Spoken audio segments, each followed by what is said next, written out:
All right. Hello again. Welcome back to day 2 of KeyShot World 2020 Virtual Edition. I'm Derek Cicero, Vice President of Products and Strategy here at Luxion. In case you missed yesterday's session, as with all the sessions, going to be posted online. They're streamed to YouTube, and if you go onto our website, you can follow along with the agenda. On the right, it'll say watch. It'll take you to the YouTube link, and everything will be up there. So we'd love to have you watch us live, but if you can't, everything will be recorded for you to watch when it's convenient for you. Yesterday's presentations were great.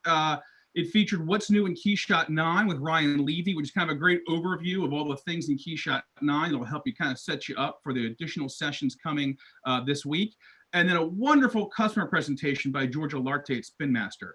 Very informative, very humorous. Definitely recommend that you check that out. Congratulations to Jeff Y, who won a GoPro Hero 7 camera. Thank you to the folks at GoPro for providing that.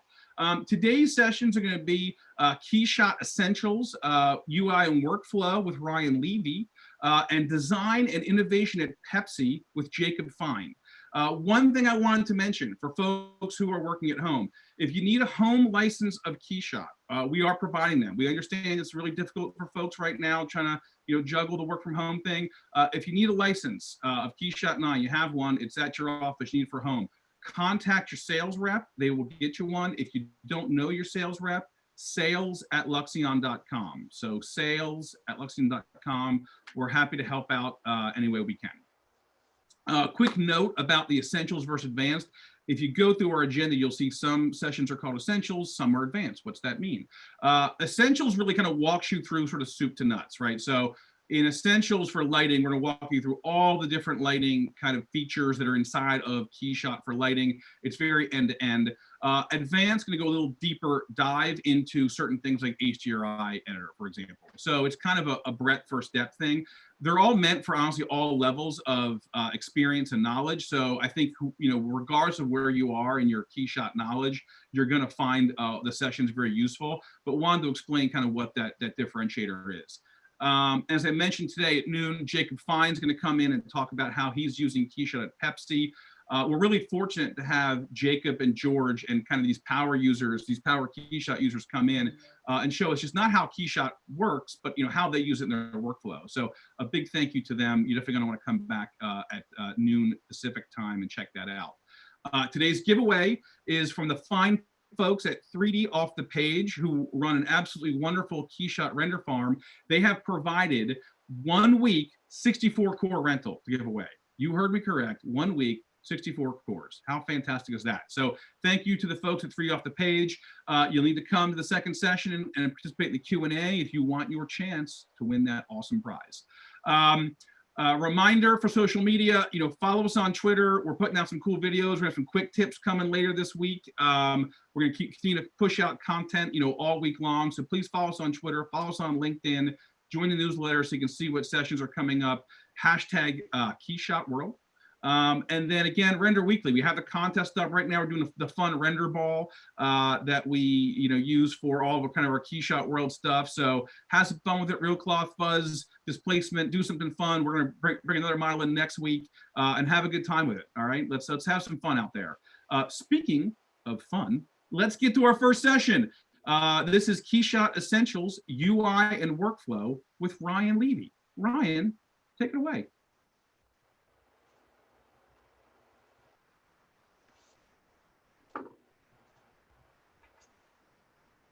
Hey everyone, how's it going? Welcome back, day 2, virtual KeyShot World. In case you weren't here yesterday, just wanted to introduce myself again. My name is Ryan Levy. I'm the Global Training and Creative Specialist here at Luxion. You'll see my email, my LinkedIn. Connect with me. Try to help you out whenever I can. So let's go over a few things, what we're going to cover today. Obviously, it's a user interface and workflow. Derek covered it pretty well. Hopefully, we'll be able to help you get through rendering, making a beautiful render within just a few minutes and all the steps to make that happen. Today's topics, navigating the KeyShot 9 interface. So we'll talk about some new new features in the interface, point those out for you. Helpful preferences. Just a couple things I want to talk about that might help speed up your render process. Sorry, let me get back. Start to finish rendering with stunning results. So I'll just walk through adding materials, changing a little bit of lighting, adjusting pins and HDRI. I'm not going to go too far in depth with a lot of these details, but this will give you a general walkthrough of what's going on. And render settings, just a few helpful things there. So let's get started. What I'm going to do is just launch KeyShot. So you can follow along today if you haven't downloaded the USB stick file that I supplied. That's okay. I'm just going to go ahead and open mine up. But if you don't have this, it's really easy to grab. In our cloud library, you'll see a new models tab, and you can just pull anything from here that you like if you open it up and download it. But we'll talk about that again in a second. All right, so I'm just going to walk through some of the interface first. Some new things that we've added to KeyShot 9. So we'll start up with the ribbon. You'll notice another button up here that says Tools, and you'll notice a lot of these tools are just a lot more easy to access. And whereas before, you would right-click on in your real-time view, and you'll see these tools down here, but this just makes it a lot quicker to navigate to. So also wanted to show you GPU and denoise. That's up here as well, these two buttons. Now, the fact that I'm on such a beast machine, I'm going to run GPU for this demonstration. So we'll use that. And then also just a helpful hint here, if you go into workspaces, you'll see this drop down. We've added a few more preset workspaces, such as animation and a few others. But a helpful thing to do here is to create your own workspace. So you can name this anything you want. I'm going to call this Ryan Workspace. Push OK, and you'll see that that has been added. So you can make changes to that as well. I also want to note, another way to customize this space is to drag and drop these windows. So you can make adjustments that way, and then save your workspace that way. So that's really helpful. You'll notice in the library window, there's a new Models tab. So if I click that, I'll see a lot of those pre-made geometry files that you might be familiar with from before. So you can look through those and get to starting your scenes with those if needed. And we will be using one of these today. So while I'm in here, actually, if I go to my Materials tab, here's our list of materials pre-made for KeyShot. A helpful button here is to use List View. So you'll notice that sometimes it's kind of hard to read these descriptions. So you hover over and see these descriptions, but if I hit List View, that really cleans that up for me. I tend to do this all the time. So if you can use that, go ahead and use it. It should help with your finding of these materials faster. As I touched on earlier, the cloud library, we've updated this to have this materials tab. A lot of these models are just so awesome. You can use these for helping visualize scenes if you need to, or scale, just bringing your renders to life. And all of these models come with the materials applied. So they're just drag and drop, work with them as they are, or make adjustments to them. Very helpful there. I also want to touch on some preferences before we get started here. So in Edit Preferences, or if you're on a Mac, it might be File Preferences. But under Preferences, if I go here, There's a lot of customization in here, so I recommend you going through here and making any adjustments as needed. But I'm going to go to the Generals tab. Under this tab, you'll see Screenshot. You can change any of these settings, file types. I tend to keep PNG selected for zero loss or compression, so it keeps a lot of those colors for you. And also, we have alpha transparency available for screenshots as well. And I tend to turn off save camera with each screenshot, but that's totally your preference. So one other thing I want to mention in here is default startup scene. This is helpful for if you're, just trying to speed up, opening and getting to work on your renders. You can build a KeyShot file that has maybe pre-made cameras or environments or anything to that nature, so you don't have to rebuild that every time you get into KeyShot.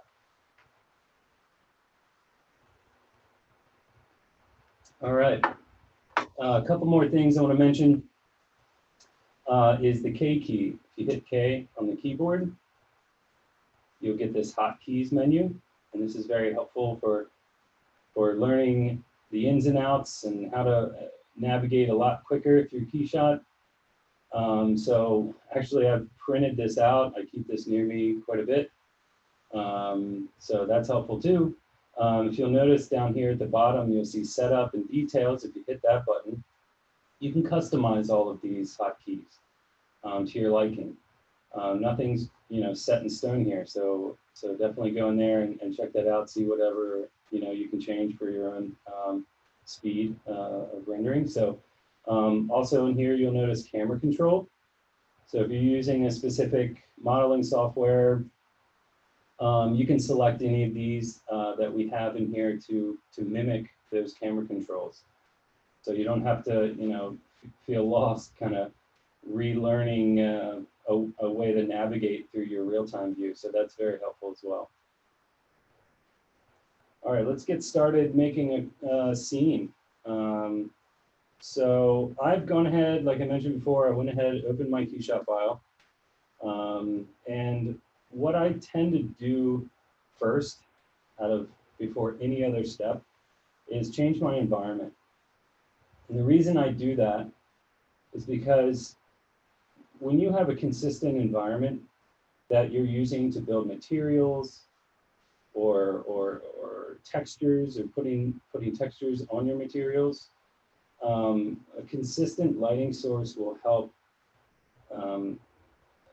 visually, getting that consistent feel to your textures and reflectivities and everything like that. So if you're using different HDRIs, that's going to affect shadows and reflectivities and color on your materials. So I'm going to stick with one that I like, which is 3 panels, tilted 4K, but it's totally up to you, however you want to start. This gives a nice balance of light for me. Obviously, right now, these are just diffuse materials, so you're not going to really get that full effect.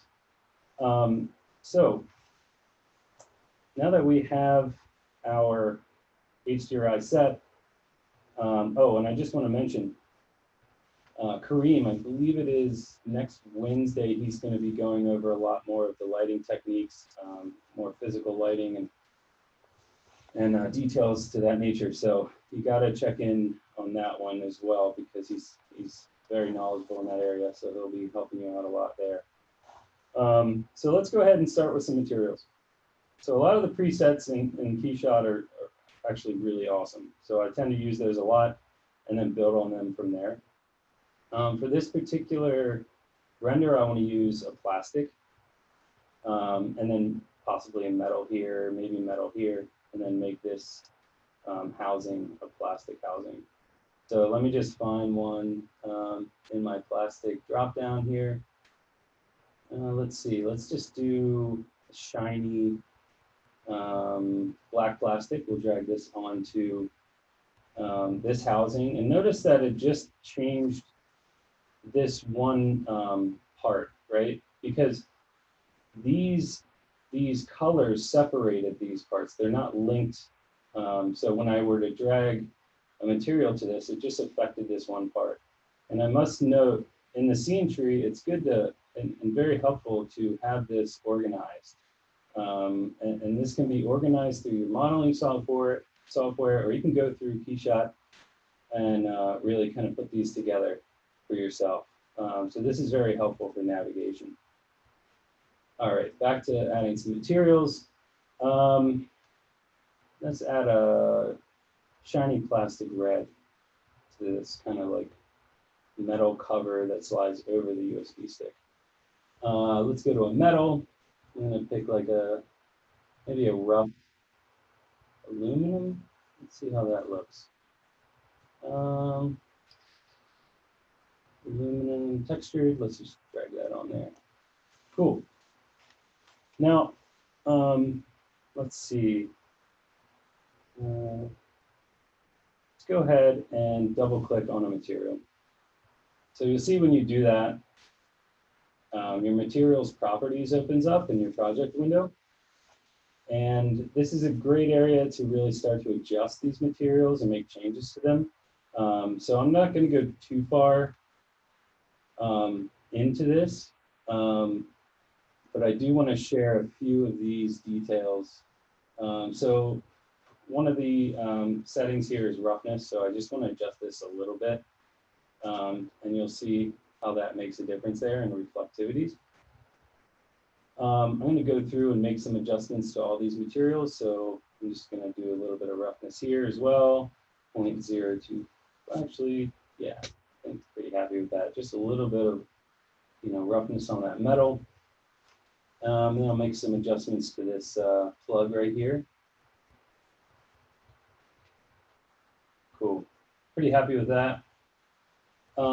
Next step here I want to do is I actually want to put this into a scene rather than having it kind of like a floating object, which is totally fine if you're going for that. But I just want to build out a scene, maybe add some lighting to this. So first thing I want to do is go into my models tab. I'm just going to grab a plane. I'm going to make this my floor. So what you can do is just double click that. Give that a second to drop in. You can also just drag this over if you'd like as well. So once you pull that into your scene, it's in there. It's just a little smaller right now. But this little dialog box will pop up. I want to check scale, so then I can make adjustments, and you'll see this little yellow square right down here. So I'm going to actually click that and drag. You'll see that expanding and keeping its scaling uniform as well. So I'm going to just fill that scene. Push OK, I'm pretty happy with that. Cool. And now that I have, pretty much all my assets in my scene that I want, I'm going to go into my cameras tab. I want to set a camera for this. What we're going to do here is we have our free camera right now, that's by default, but I want to add a new camera to this. And by default, it says camera 1, but you can change that to anything you'd like. I'm also going to lock this camera, which is a great function because if you're making changes in free camera, and let's say you've come in really close to work on some materials, you click camera, it snaps right back to your saved. Now, if I uncheck that lock on the camera, that saved camera, you'll see plenty of adjustments you can make in here, including camera settings here, like distance, azimuth, inclination. Azimuth is just like kind of a circular rotation. But you'll see when I make adjustments by clicking in my real time that these are changing as well. So I'm pretty happy with that view right there. So I'm going to go ahead and save that camera. So those adjustments have been made, it's saved. A few other things in here that I want to point out is there's some standard views in here, front, back, left, right, and so forth. So you can use these as well if you're doing any standard views. Turning on grids, this helps, set up visually, how your scene's laid out. This is very helpful too. I use that quite a bit. Also changing lens settings. So by default, it's at 50 millimeters. So these are really representative of real world camera lenses. So if I hit, 82 millimeter, it's going to give me a little bit more of that form factor in my render, rather than more of a, the lower the millimeter, the more distorted it is, or wide angle. I'm going to go ahead and save that camera.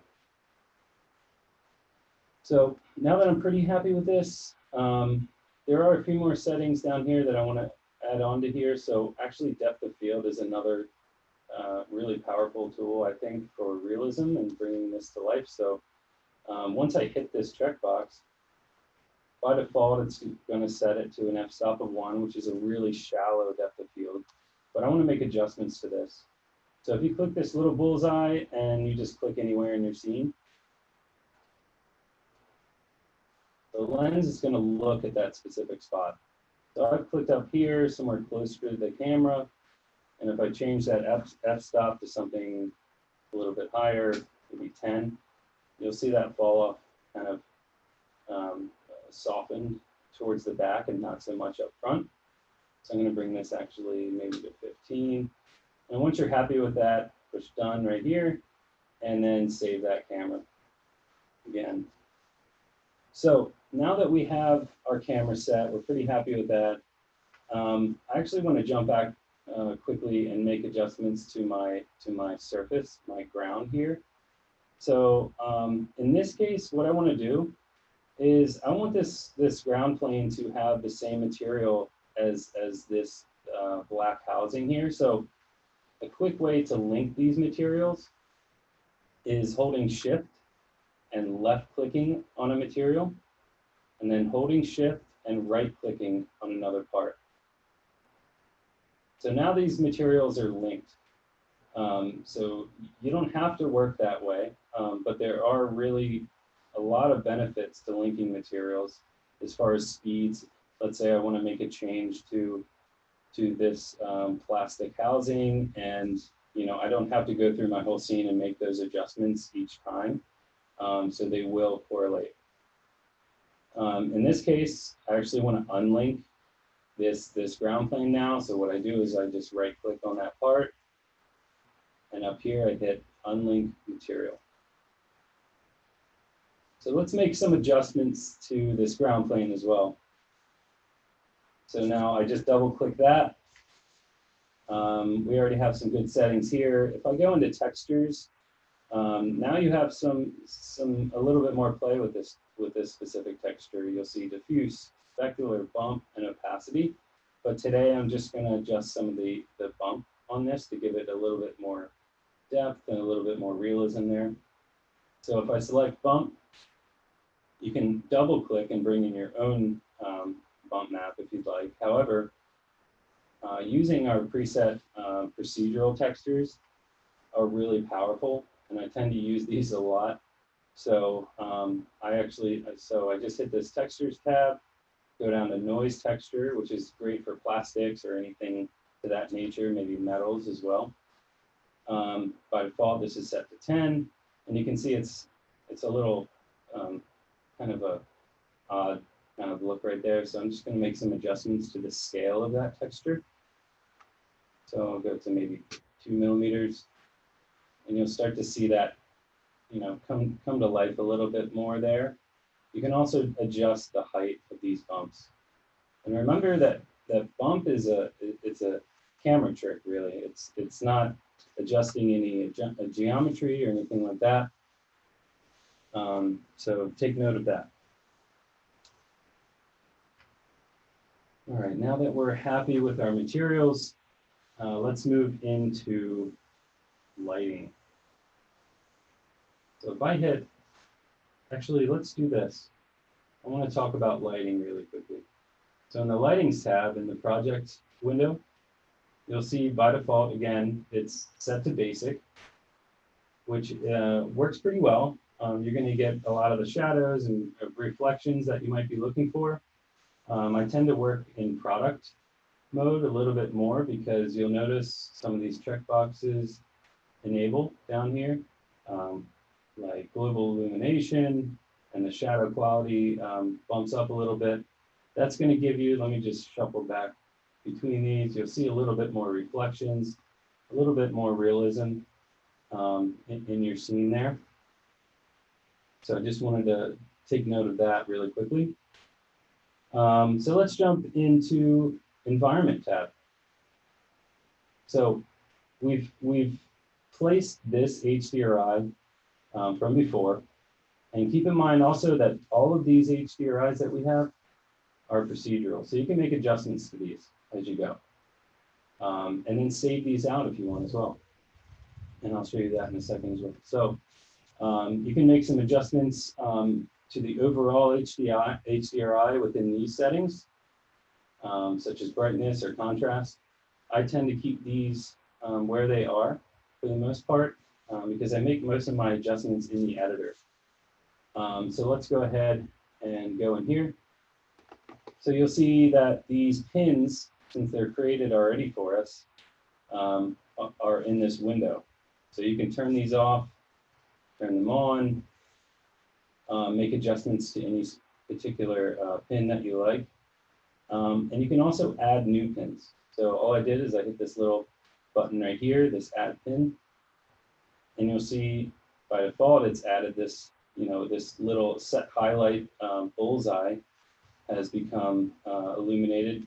And now with this pin editable, I can just click anywhere in my scene and start to add highlights or shadows any which way I'd like. So I'm just going to build out a few of these pins here. So I just click on this surface, get some light behind this USB stick. I'm going to add another pin. Click over here. Actually, I'm going to hit my little bullseye here again. Click over here, get some light over there, maybe change the color of this to more of a blue tint. Let's go a little bit more blue, maybe bump up brightness. Start to see that come through, and also click and drag these lights as well. So you'll start to see that light really kind of kick in over here. I'm going to add another pin, maybe punch it over here, see how that looks. I'm going to change that color again to maybe more of an orange tint. And I'm going to bump up that brightness quite a bit. So see that come through there. It's more of like maybe a daylight type of lighting there. Here, maybe get some more daylight kind of effect there. So now that I have that all set, I'm pretty happy with that lighting. I'm noticing that it's a little shallow. I mean, it's a little soft for me. It's not as contrasty as I'd like. So if I do want to make adjustments to that, I tend to use the image tab every time I render, and setting my image styles for each render that I do. So, and also this is not destructive, it's not destructive. So any changes you make in here can be changed or turned off. It's not going to affect your overall render. It's just kind of looking at it's basically on top of your render. So we have some basic settings in here, exposures, setting blooms. This is great for anything that's illuminated in your scene. You'll see that this kind of brings out more softness. As you can see in these really bright highlights here, you can bump that threshold way up, so you'll just get that bloom effect more on the illuminated areas there. So actually for this render, I'm just going to turn that off. We also have chromatic aberration. This is a cool one as well. It kind of brings in more realism in terms of a natural lens effect that might give you some of this RGB breaking in the edges. So you'll see if I drag this over here and I bump my aberration up to maybe 3, just for this example. You see that kind of like cool lens type effect to your render. So that's great for, like, I use this a lot for macro shots or things of that nature. So I'm actually going to turn that off.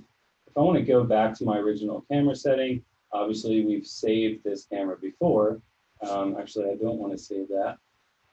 But we did save our camera before, so if I just go back, click that camera, let's say it was over here, and I hit that, it snaps right back.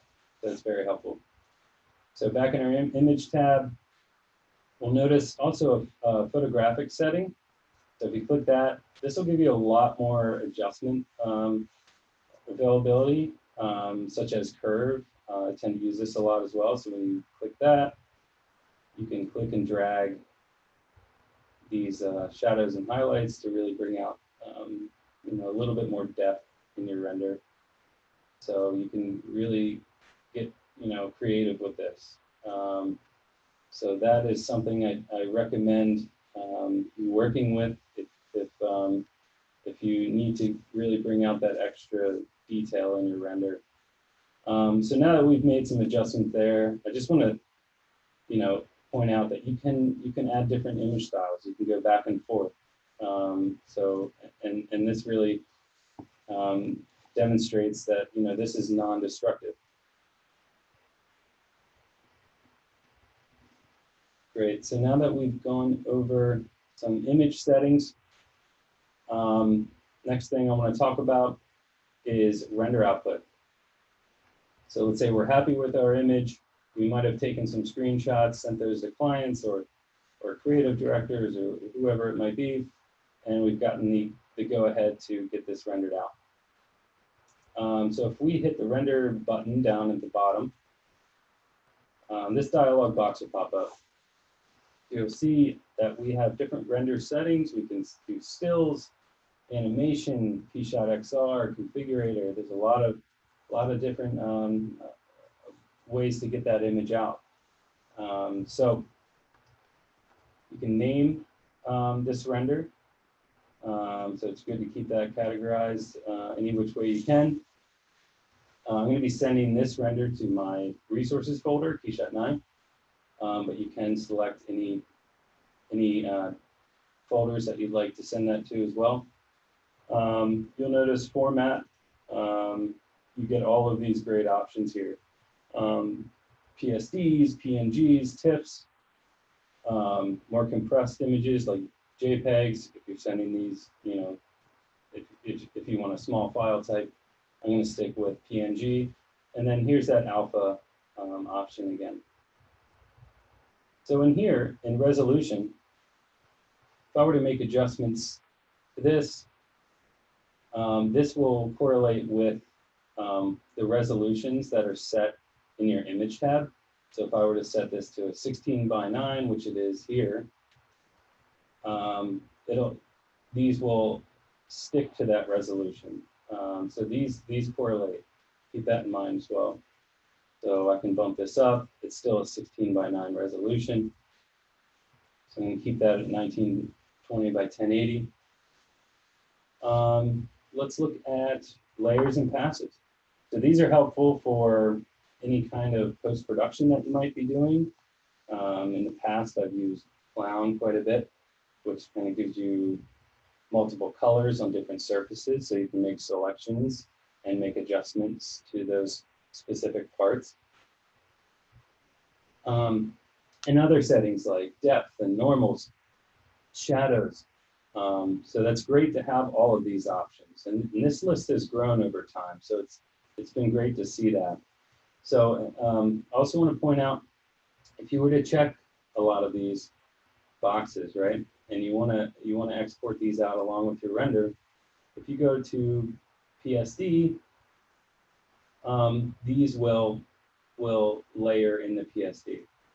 So it's all combined in that one file. So I'm going to uncheck these. So another point here, something to always remember if you're building out detailed materials, to use region render. Now, region render is not just available in the render settings. You can use that up here in the ribbon as well. So one of the main benefits I use region render is because if I am going in closely, let's actually adjust our camera so we don't have, let's go to free camera, turn off depth of field. If you're making any adjustments to really detailed textures, the real-time view is not going to look at anything else outside of that region render. It's just going to focus all of the computing power within this window. So that's a really speedy way, an accurate way to build your materials. I'm going to turn off region, hit my camera 1, bring me back to what I originally created there. And I want to go into options. Let's look at options here. So you'll notice 3 different types of options here for quality. Sometimes it's good to stick with maximum renders just because this represents what you're seeing in your real-time view.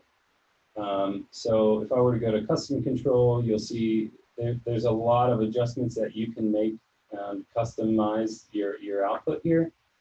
And that's totally fine too. If you have these tuned up and you know exactly what you need to get out of your render, go ahead and use this. I tend to use this quite a bit. And you'll notice sample rate. Sample rates determine, I guess, if you think of it kind of like pixelation in Photoshop or something like that, the higher the sample rate, that cleaner the higher fidelity really that image will take on. So you also notice I have this what's called as a heads-up display in my real-time view. I tend to keep that on as well because it helps me really get an understanding of how many samples are building in this scene. It's a good reference to use for how many samples you want to output with. And to pull this heads-up display up, it's just H on the keyboard. So I keep that up all the time, really. And while I'm in here, I wanted to show you, if you hit Z on the keyboard, it's great to have the coordinate legend up as well. This helps you navigate your scene and know your ups and downs and left to rights and all that. So very helpful. So moving on, let's go to Q, render Q. So this is another helpful tool I use quite a bit. So if you want to build up another, scene using different camera angles or different materials or different lens settings or things like that, you can add these jobs into your queue and just start building up this list. And once you have all these and you process that, it's going to process all of those renders. So it's not going to, you don't have to go back, make changes, send it in. You can just select also by cameras, model sets, which we'll go over next week.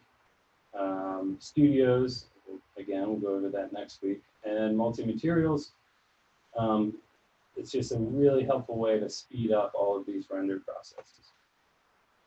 So it looks like we have a couple minutes left. I want to show maybe a few tricks here or a few helpful hints. Let's do the pattern tool really quickly. Let's say I'm going to go to my free camera, turn off depth of field. I just want to show you how this works. This is really helpful. Actually, just an example of when I've used this was creating ice in a cooler just to get multiple sets of geometry. So if you just right click on your, I'm going to right click on my top level assembly here, and I go to make pattern. So this dialog box pops up, and you can start to make some adjustments here. So bringing in all these, new pieces of geometry, and you can start to make adjustments to these as well.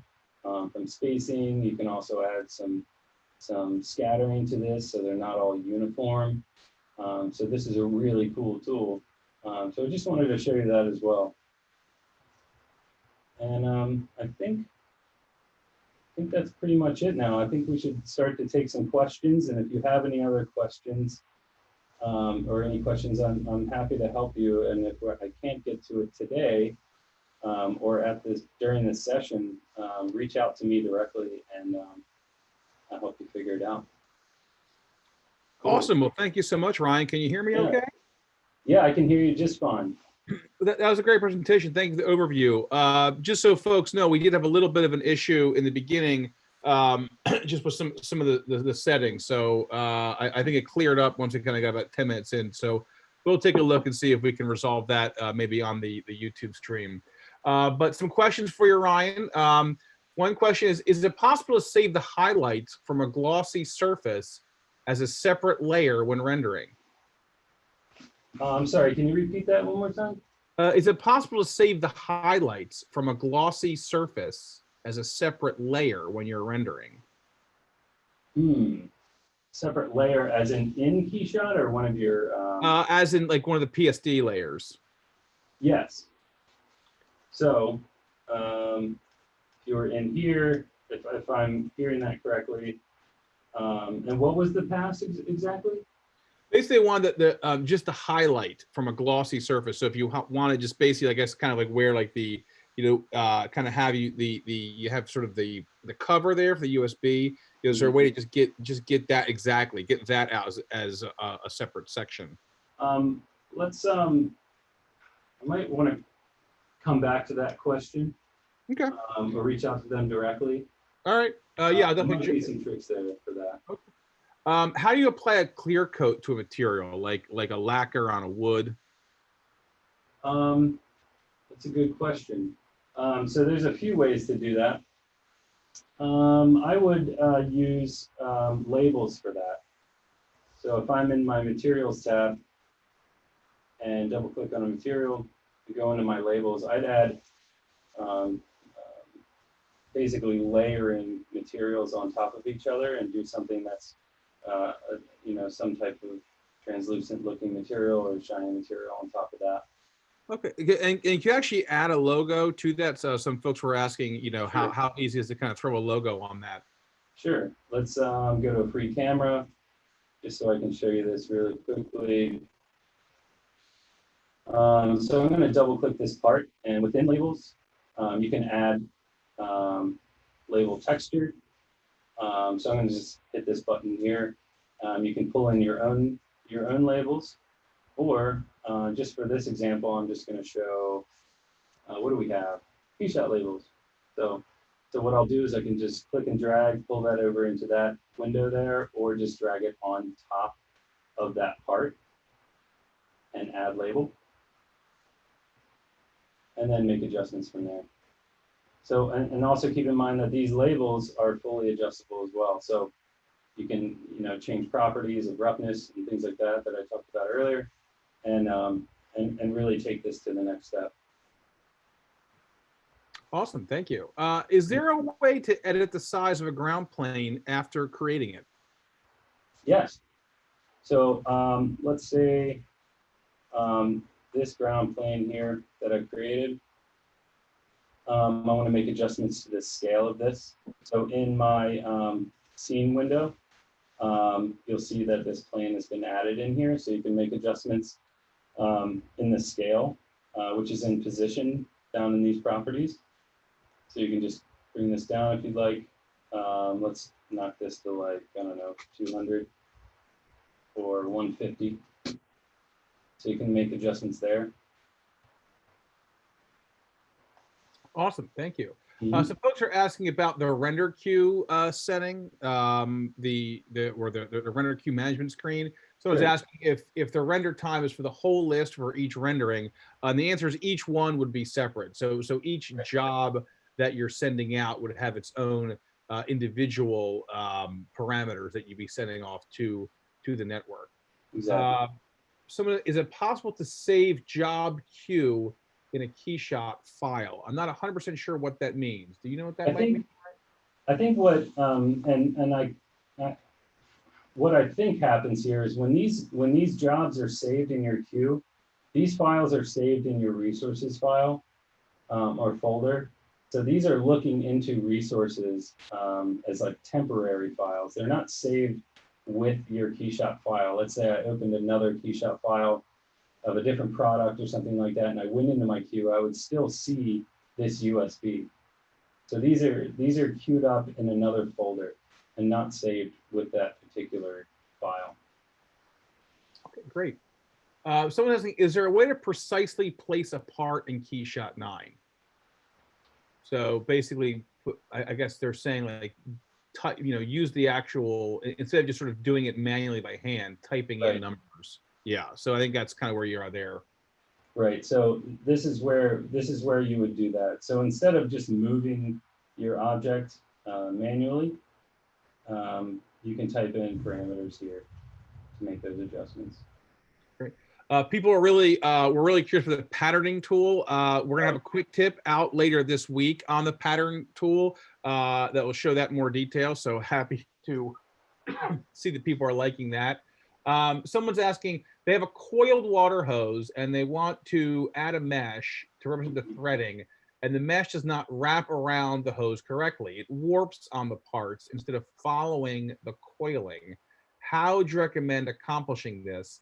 Obviously, it's difficult without seeing the models to always know, but I suspect that what he needs is to UV unwrap that water hose to get that fixed, Ryan. That's exactly right.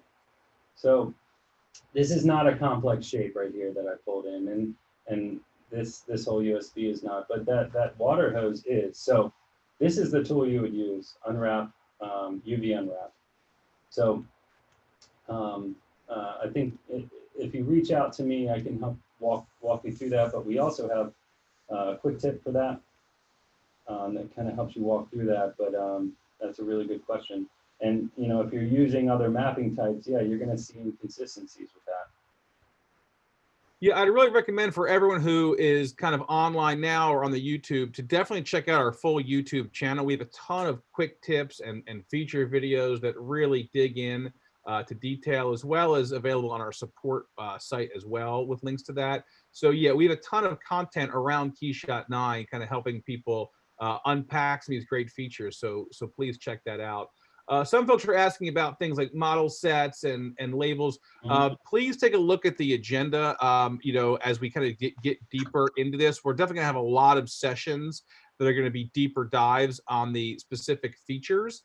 So definitely take a look at those and see. We obviously don't want to jump into all of those, right now, but definitely have a look at that. Someone's asking if it's possible to edit the job after it's sent to the queue, i.e. the samples, the name, etc. No, once it's sent to the queue, it is off to the queue. So you would need to delete that job and resubmit that job. Exactly. Do video labels work similar to image labels? How do you export and render a view with video labels? So,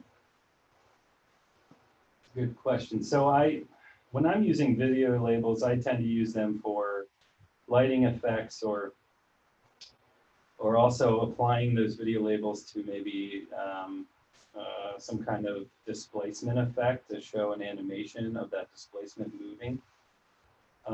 So the question was how to export them? Yes, I believe so. How do you export and render a view with video labels? So yeah. I'm assuming animation. So some of these, just so feel free to also post these on our forum as well, where we can potentially, if you can sort of show examples, we can definitely jump in and probably give a little more guidance on specifically what you're trying to accomplish on some of these questions. Yeah, and just to jump back into this, adding a video label, I'm going to be going over that on Friday as well for advanced animation, but what it does is you bring in either a video file or a PNG sequence or some kind of sequence of images, and it applies into this labels folder. So I'll go into that more on Friday. Okay, that's a good question. I'm glad that they're interested in that. Some folks are asking, the advantages of PNG versus, PSD. Obviously it's going to depend on what your use cases. You have any kind of hard and fast rules for folks on that, Ryan? Yeah, so I tend to use PNGs all the time, but it's really up to the user. JPEGs are great for, they're a little bit more compressed, but they are really lightweight image files. PSDs tend to be, no loss in color compression or anything like that as well. And TIFFs are great. They're a little bit larger files, but you're going to keep a lot of that information, color information, and you're not going to get any loss in that. So, like I said before, I tend to stick with PNG, but it's totally up to you. If you're just sending a bunch of images out and, there's not a lot of space on a hard drive or something like that, JPEGs work great. Thank you. Someone's asking if they can send one camera setting to render while working on other cameras. So I think what they're asking is basically, you can essentially fire off to a network render, an offline render, if you will, for that camera, and then maintain working inside of KeyShot. But you would have to fire that off to, another machine to actually fulfill that render. Right. Or background render. Yeah. So we can talk about that. Yeah, yeah. And if your machine is, running it, maybe a little bit, if you have quite a bit of CPU power or GPU power, running this in the background works, great. So, so that is a good way to do that as well. And I've heard this before. Some folks are saying when you rotate a part or snap it to the ground, it doesn't actually snap to the lowest part of the ground. That might have to do with their geometry. Let's say I move this part up and let's say I want to snap it to lower object or snap to ground. I just snap this one to ground. I think that might have a lot to do with their geometry. It's going to look at the parts pretty much how they were created in the modeling software. But I've run into that as well. Some folks were asking about denoise and kind of how often you use denoise. If you want to kind of put that on. You know what? Can I thank them personally? Thank you for bringing that up. I should have mentioned this a little bit clearer before. This is a huge feature in KeyShot 9. So thanks for bringing that up. I use denoise quite a bit. And the reason I do is because just an example is when I'm sending an animation or a really high resolution or large file to render, denoise is going to help smooth out a lot of those pixels. So you can get that high fidelity look a lot faster. And you'll see it's kind of soft in the beginning as it starts to build up these samples. And in your image tab, you can also go to your denoise dropdown and make adjustments to that blend. So how much of a blend do you want? How much of smoothing of those pixels or those samples do you need? So denoise is very powerful, not just for stills, but for animation as well. So it's really, for me, it knocks down a lot of the render time. So that's when I tend to use it quite a bit. But also for more advanced materials, like I mentioned yesterday in the What's New presentation, if you're doing like scattering medium, you're going to see that effect really smooth out. And it's just very helpful for that. And someone's asking, is there an easy way to kind of scroll through the different views? I assume they mean the cameras. Their example is sort of in SolidWorks, you can kind of, scroll through. What's sort of your easiest way to kind of just scroll through the cameras for folks? Yeah, so if you have a bunch of cameras, right? Let's say we make some changes here. We just, some different types of views. Obviously, these aren't looking too pretty. I apologize that. I would think these out a little bit clearer. But let's just make some adjustments here, just for an example. So quick way to just shuffle through these is just to click through your cameras. Or also your cameras are represented into your scene tree. So you'll see those cameras drop down. You can also click through these as well. So those are just a few ways to do that. Yep.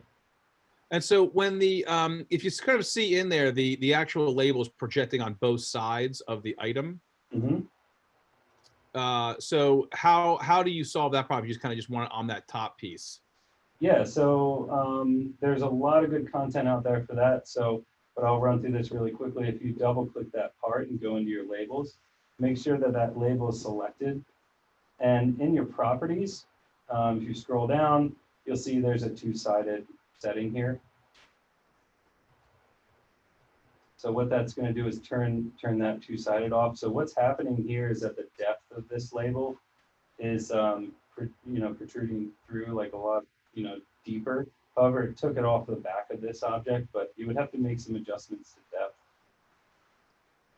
What one gentleman was asking, and I certainly understand this question, that the machine you're using is very powerful. How to get those same results with lower performance machines? Unfortunately, there really isn't a good answer. The more you spend on the CPU or GPU, the better performance you're going to get. Obviously, the big thing with KeyShot now with 9 is you do have the GPU or CPU option. So if you want to add a GPU, you can kind of get additional performance that way on an older machine. And now if you want to show performance mode real quick, Ryan, Sure, but yeah. that's one way for folks. One thing you can do inside of KeyShot is just operate in performance mode, and that kind of allows you to, basically do a lot of the decision making and look and feel very quickly, and then obviously you can always kind of up-res when you kind of need to make more detailed decisions. Right. So that's kind of how we made it here from a workflow standpoint. I don't know if you want to add anything to that, Ryan. Yeah, just a real quick thing to add to that. So if you are working with a heavy scene or a lot of heavy materials or an animation, a good way to work through that scene and make adjustments is actually through the geometry view. So this is you're not seeing any shadows or any depthy materials. This is a great way to make adjustments as well. So anything that you do in here, let's say I want to make changes, and you can do that in here as well. One person's asking, when does denoise not work great? I've had some textures come out blurry or wavy with denoise on. Is that to be expected? Yeah, I mean, the whole idea of denoise is it's really going to help you, operate much quicker. Obviously, in the sort of that bumpy texture, or the more detail you have on an object, denoise is going to kind of clean, kind of smooth that out, which is great when you're kind of making quick decisions. But obviously, when you want to make those final decisions, you kind of want to maybe operate denoise off. So I would think of denoise is really a speeding up your workflow type of an option. I don't know if you want to add anything to that, Ryan. No, that's exactly right. And I tend to use denoise towards the end of my rendering process. But let's say you wanted to just test it out for a render that you're working on. It's good to turn on, let those samples build up a little bit, just to preview kind of what that final output would look like. And the developers might beat me up for this, but I think the way denoise works is it's really under the hood. I can't explain it too much. I think that they will, someone might mention that this week or next week, but it's not a filter. It doesn't work like that. It's smarter than that. It's really working under the hood. Awesome. Well, we're at the top of the hour here. We've answered most of the questions. A few of the other questions that are out there are really very specific to things like lighting and the configurator. I certainly don't want to kind of steal the thunder from our other presenters. So I'd recommend for folks, if you need kind of an immediate question, obviously, like I said, you can get a lot of information on the YouTube videos. But please take a look at the full agenda. We have a ton more workshops coming. We're only on day 2. We've got 7 more great days of content coming to folks. So please take a look at the agenda. If you're really interested in things like lighting or the configurator, I think you'll find a lot of great information on that agenda, and please come back for additional presentations. I want to thank Ryan again for his presentation today. A wonderful job, Ryan. Any parting words for folks out there? No, I'm just excited to be here for the next 2 weeks, and it's awesome that we're doing all this. Awesome. Well, thank you again, everyone, for joining us. And reminder, our next session today is at noon with Jacob Fine, and that is design and innovation at Pepsi utilizing KeyShot. It's a great way to sort of see how Jacob is using KeyShot hands-on in his workflow every day at Pepsi. I thank you all for joining us, and we'll see you again soon. Thank you, everyone.